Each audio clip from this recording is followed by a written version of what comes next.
Hello there. I'd like to chat today about using Desmos to help us graph. So this is geared towards everything in finite math for chapter 3.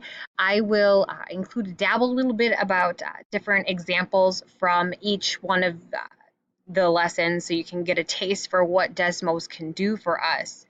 So we'll want to go to within our course. Particularly with Unit 3 here, I have the link which will take us right to Desmos as well. So what I would like to do is for us to graph the following. I have 3x minus 4y is less than 6, and 2x plus 5y is greater than 15. I'm going to go to Desmos and let's start graphing these. This free tool is awesome. Once you're here, you can see the website is pretty basic, www.desmos.com/calculator. On the left, we can start inserting our inequalities. So I'm just literally on my computer going to start typing 3x minus 4y, and you can start to see that our graph was developing and is less than 6. So we see our graph has been graphed, and not only graphed, notice that our line is dotted here.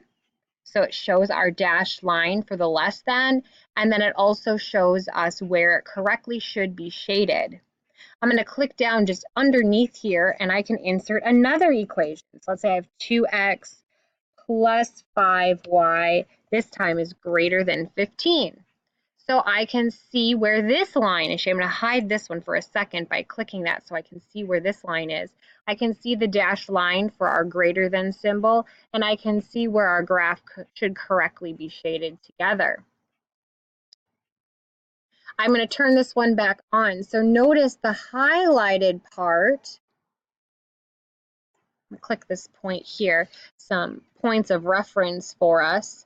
Notice that the highlighted part where they both overlap is above both of their lines. So this area here, although it is shaded here and here as well for each one individually, we're interested in where they are overlapped in their shading.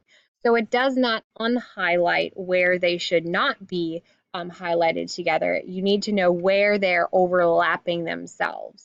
And it also gives you their point of intersection. As we know, not all graphs intersect at an exact point value. So this is also helpful for us to find where they're intersecting in an upcoming lesson for us. Let's say I want to graph the following. I have 3 different inequalities. Notice these ones are greater than or equal to or less than or equal to.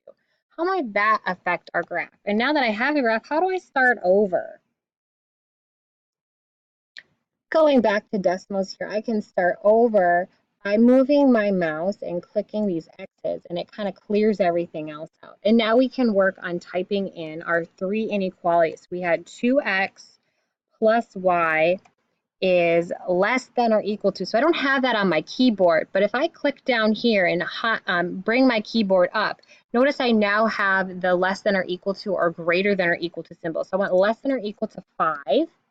Notice now it gives me a solid line and where I should correctly be graphed. And I'm going to click underneath here and I'm going to say x is greater than or equal to 3. And now my line shows up again with the solid line. Now, if it were just these 2 graphs, notice that we not only have a nice solid point of intersection, but where they're both highlighted is kind of in this triangular area below. But now we're bringing in a 3rd inequality. So how might that look and affect? So negative x plus 4y is greater than or equal to 6. And now we've done a 3rd path. So we have some points of intersection. Anywhere we see these gray lines or gray dots, we're able to click on them as points of reference. Usually we'll see them on the X and Y axis here and here, and then also where lines intersect each other. So I'm just going to get rid of the ones that are on the X and Y axis and rather just keep the points which are intersecting. And notice this graph is highlighted above where these two graphs are shaded continuously down here. So although two of the lines have overlapping colors, not all of them are overlapping all at the same time. So therefore, there's no solution since none of them are overlapping their graphs at the same time. I encourage you to go back and look at some of your homework problems from lesson 3.1 at this point and double check to see how you did.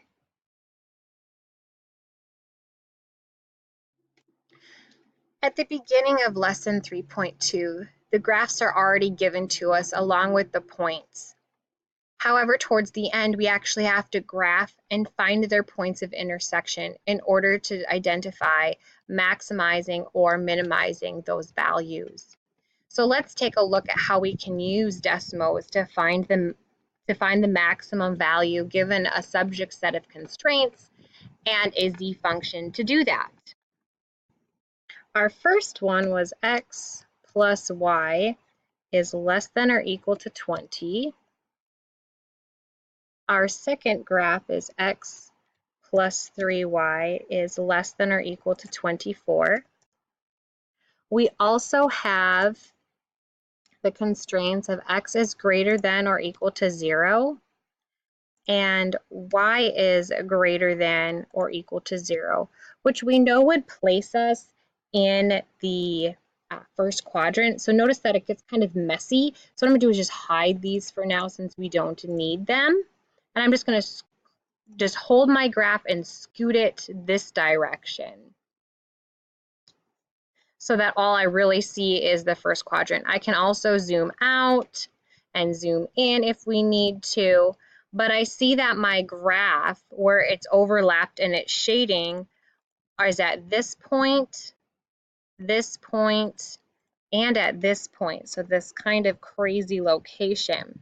So if I want to maximize this area, I now have my points and I don't need to do any algebra in order to find them because Desmos has done it for us.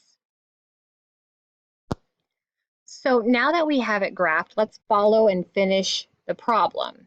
So we want to maximize. So our points that we had were 0, 8, 18, 2, and 20, 0.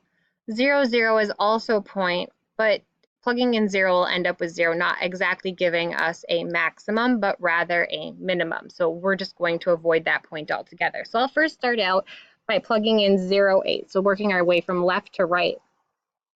So 10 times 0 plus 12 times 8, well, 10 times 0 is 0, plus 12 times 8 would give us 96.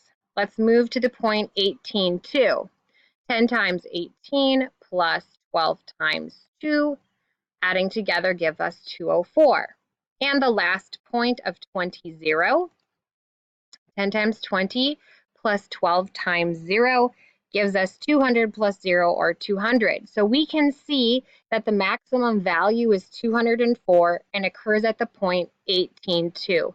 By using Desmos to graph and identifying their points of intersection where their graphs or the feasible region is overlapping.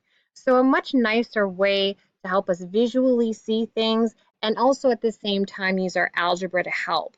I hope this helps you with lessons 3.1 and 3.2. Make sure you go back and check some of your work to make sure that your hand-drawn versions matches Desmos during our learning experiences.